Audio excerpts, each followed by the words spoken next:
Morning, everyone. Good morning, morning, Rabbi. Rabbi. We are learning Mishnah Pesachim, Parak Test, Chapter 9, Mishnah Test, Mishnah 9. Chabura Sha'abad Pischa. You had a group of people that they had all registered on a carbon Pesach, and it got lost. V'amr la'echad. So they told one of the members of the group, Say, uvakesh ushchait aleinu. Go out, find it, go look for the lost carbon animal that was designated for the carbon Pesach, and shecht it for us. Okay. V'halach umatzav v'shachat. So he went, he found it, and he shechted it. V'heim lakhu v'shachatu. But they got a bit impatient, got a little bit nervous, and they went and they took another animal, they bought another animal, and they shechted it. Okay, so let's review the case. Everybody originally was on a carbon Pesach, registered on a carbon Pesach. It got lost. They now told, what is a very important detail. They told one of the members, go look for it and shecht it for us. That means they are telling him that they want to be still part of that first carbon Pesach. Okay. Now they went and they got impatient and they bought another animal and they shechted it. Okay. So now the question is, who belongs where? If we know that his, meaning that the one who went out to find the old one found it, and he shechted first. He shechted the carbon before they shechted the other one. Who he eats from his, meaning from the one that he slaughtered. And they eat with him. Because think about it. They told him to go ahead, find an animal, and shecht for us. So they still wanted to go ahead and be on that animal. Now, if they went, though, and took another animal and they shechted for carbon Pesach, so then that would seem to be their withdrawing from that original carbon Pesach.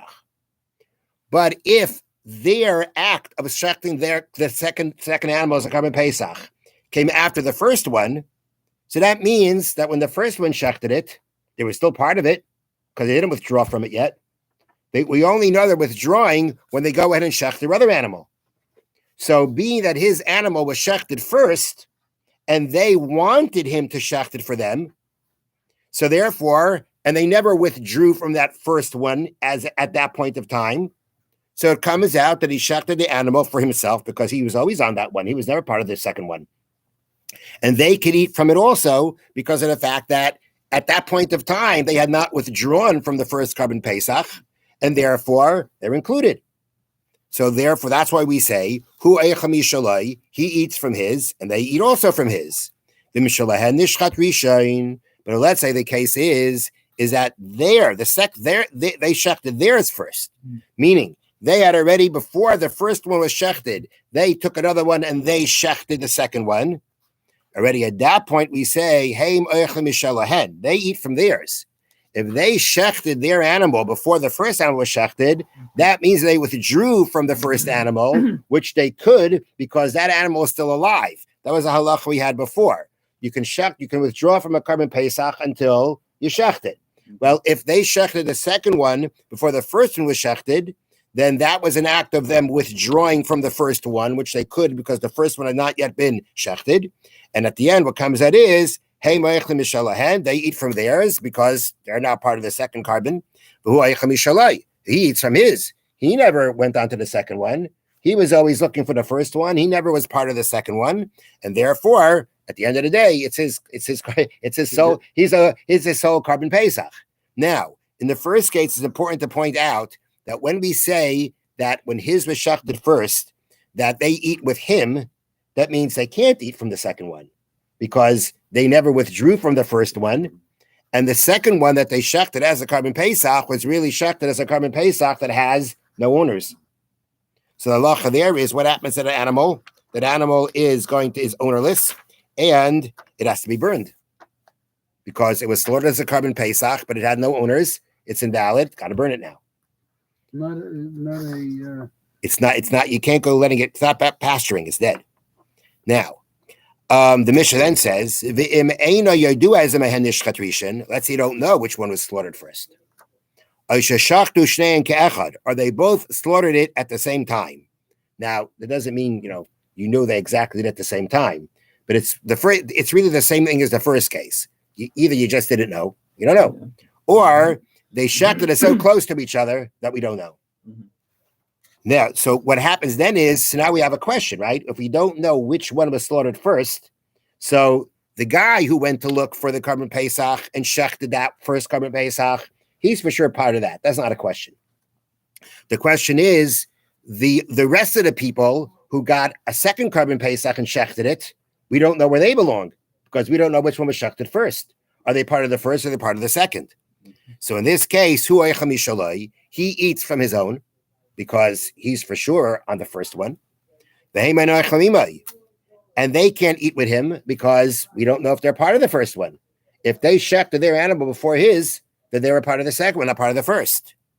So they can't eat with him. The shalahan yetzla beis hasreifa. Theirs has to go to the area of burning, meaning the one they shechted. Can they eat from it? No, because we don't know if they were really part of the second one or part of the first.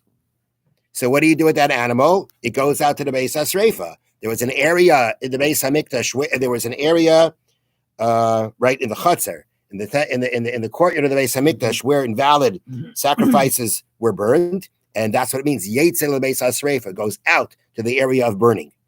Upatur melasis Pesach sheni. But at the end of the day, did they fulfill their mitzvah? They did. They're part of one of them, right? They're part of the first, part of the second. Both of them were done. Both of them were slaughtered. Both of them were offered. It comes out that one of the second one may have been offered in an invalid form. But at the end of the day, it was offered. And in case theirs was first, it was good. If theirs was not first, his was first, they were part of that first one. So as we say, Manavshach, whichever way you look at it, they were part of they were part of a Karban Pesach. Even though at the end of the day, they couldn't eat from it, eating, as we learned before, is not mandatory to fulfill the mitzvah. It may be, interestingly, the main part of the mitzvah, as we learned before, but if at the end of the day, it comes out that you didn't eat from it, you still fulfill your mitzvah. So therefore, we say, between Melasses Pesach Sheni. In this case, they're exempt from having to make a Pesach Sheni because we don't know which animal they're part of, but one of them they were part of. And therefore, they were part of a Karban Pesach that was offered properly, that was offered. But at the end of the day, they couldn't eat it. Not eating doesn't hold you back from fulfilling your mitzvah. We'll have to stop here. We'll continue tomorrow. It's a long. Have a good day. You have to Philadelphia?